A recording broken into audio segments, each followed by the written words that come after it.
নমস্কার বন্ধুরা, আজকে আমি আপনাদের শোনাবো হিসাবি লোক। গোপাল একবার দূর দেশে বেড়াতে যাবে। বহুদিন ভাড়াটে বাড়িতে রয়েছে। একে একে অনেক আসবাবপত্র জমা হয়েছে।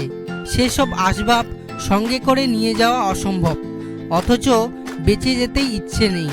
হেঁকে পয়সা পাবে, বেঁচে গেলে টাকা পয়সা যা পাওয়া যাবে এখন, তাতে ফিরে এলে সে টাকায় তো আর খরিদ করা যাবে না।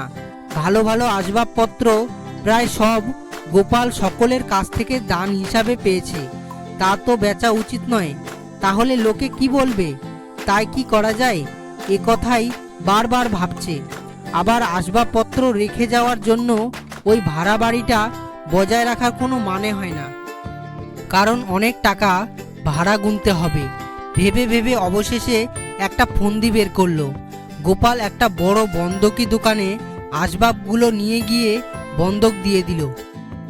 অনেক টাকা দামের আসবাবগুলো নিয়ে গিয়ে বন্ধক দিল মাত্র 400 টাকায়। দোকানদার এইসব আসবাব রেখে 5000 টাকাও দিতে রাজি ছিল। কিন্তু গোপাল ভাবল, টাকার চেয়ে জিনিস রাখাটাই তার বেশি দরকার। যত কম টাকা নেওয়া যায় সুদ টানতে হবে তত কম।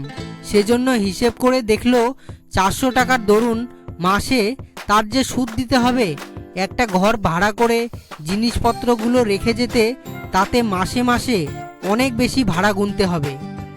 গোপাল বেশ কিছুদিন পর ফিরে এসে টাকা দিয়ে আবার আসবাবগুলি ছাড়িয়ে নতুন ঘরে উঠল।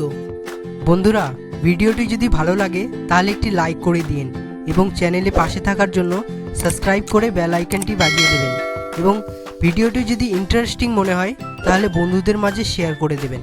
ধন্যবাদ।